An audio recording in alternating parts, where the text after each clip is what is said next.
Salut les loulous! Allez, aujourd'hui, on met les pieds dans le plat. On va parler d'un sujet qui fascine autant qu'il divise, l'analyse technique. On en voit partout, sur tous les écrans, mais on va décortiquer ensemble pourquoi elle est souvent plus dangereuse que séduisante. Le truc, c'est qu'il y a une énorme confusion autour de ce qu'est vraiment l'analyse technique. Beaucoup l'aperçoivent comme une sorte de science exacte, une méthode magique pour prédire les mouvements du marché. Et c'est précisément là que la majorité des gens se plantent. Si on ne comprend pas ses limites, on prend des risques énormes sans même s'en rendre compte. Alors, on va mettre ça au clair une bonne fois pour toutes. Alors, pourquoi est-ce que tout le monde est autant attiré par les graphiques? Eh bien, la réponse est assez simple. C'est visuel, c'est immédiat et surtout, ça donne une impression de contrôle. Franchement, entre un rapport financier de 100 pages et un graphique qui semble vous parler directement, le choix est vite fait. On a l'impression de pouvoir dompter le chaos. Pour bien comprendre, il faut saisir le point de départ de toute cette discipline. C'est une croyance, un dogme, l'idée que le prix, à un instant T, contient déjà absolument toute l'information du monde. La dernière news, la psychologie des foules, tout. Et donc, si tout est dans le prix, il suffirait de lire le passé du prix pour connaître son avenir. C'est une promesse super séduisante, mais on va voir qu'elle est plus que fragile.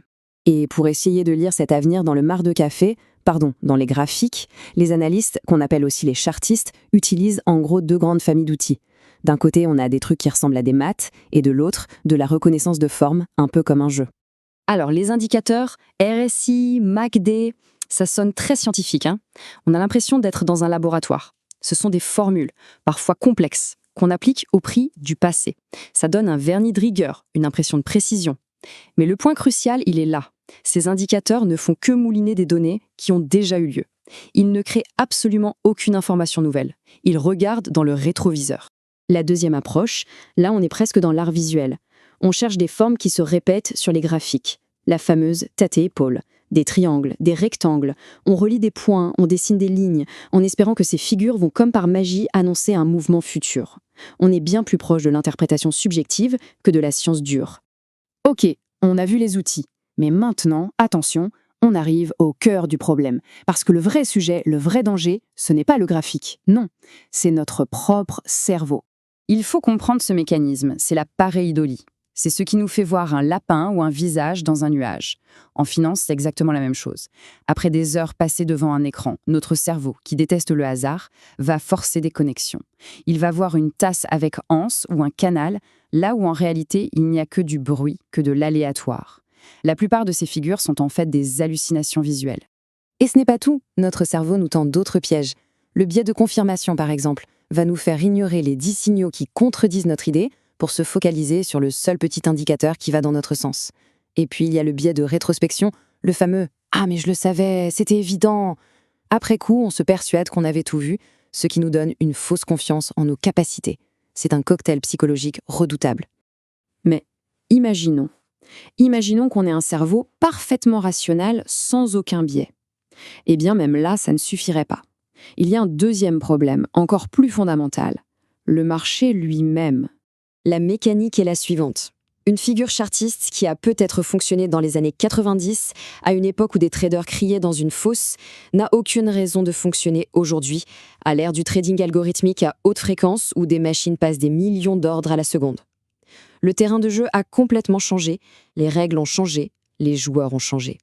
Et ça nous amène directement à une idée cruciale, qui a été popularisée par l'auteur Nassim Nicholas Taleb. Le signe noir, c'est l'imprévu total. C'est l'événement qui défonce tout, que personne n'a vu venir. Aucune figure sur un graphique n'a prédit la crise des suprêmes de 2008. Aucune n'a prédit la pandémie mondiale. Et face à ces chocs, qui sont en réalité les seuls moments qui comptent vraiment, l'analyse technique est complètement aveugle. Par définition, elle ne peut analyser que ce qui est déjà connu. Bon, après ce constat un peu brutal, qu'est-ce qu'on fait ? C'est quoi ma vision des choses ? C'est ici qu'on sort un peu de la théorie pour parler de ce qui se passe vraiment sur le terrain. Des erreurs, j'en vois tous les jours. Le surajustement, par exemple. On prend des données du passé et on les torture jusqu'à ce qu'elles nous donnent une stratégie parfaite sur le passé. Sauf que ça ne marche jamais dans le futur. Il y a aussi l'abus de figure, où l'on fait une confiance aveugle à une forme sur un graphique sans jamais se demander si elle a la moindre validité statistique. Et surtout, il faut arrêter de croire à ces promesses de 80% de réussite. C'est du marketing. La réalité, c'est qu'on est souvent plus proche d'un pile ou face. C'est contre-intuitif, mais il faut absolument l'intégrer. Le but d'un professionnel, ce n'est pas de prédire l'avenir. Personne n'a de boule de cristal. Le vrai jeu, c'est de construire un système, une stratégie qui peut encaisser les chocs, qui gère les probabilités et qui surtout survit à l'imprévu. C'est une approche de gestion du risque, pas de voyance. Alors comment on fait concrètement pour bâtir cette fameuse stratégie robuste? Comment on va au-delà du simple graphique? C'est là qu'on passe à la solution. Il faut bien comprendre qu'on a affaire à deux mondes, deux philosophies totalement différentes. L'analyse technique se concentre sur le prix, à court terme, dans le but de prédire. L'analyse fondamentale, elle, se concentre sur la valeur d'une entreprise, à long terme, dans le but d'évaluer.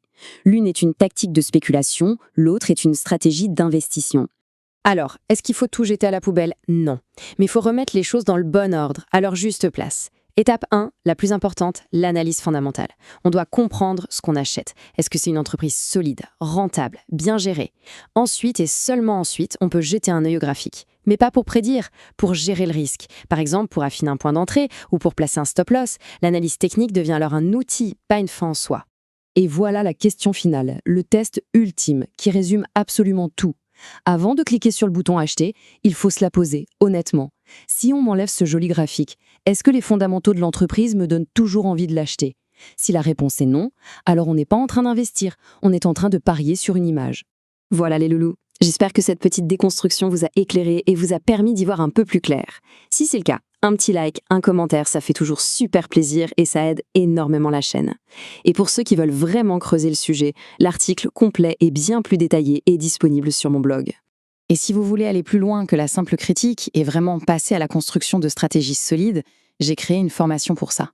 Elle s'appelle Dans la tête des légendes. L'idée est simple, on arrête de deviner. On décortique la logique des plus grands investisseurs de l'histoire pour traduire leur génie en règles concrètes, mesurables et que l'on peut tester soi-même. C'est une formation qui évolue constamment, avec chaque mois une nouvelle fiche complète pour vous donner les outils pour penser comme eux. Le lien pour s'inscrire est juste en dessous, dans la description. Merci de m'avoir écouté et je vous dis à très bientôt pour une nouvelle analyse. Ciao!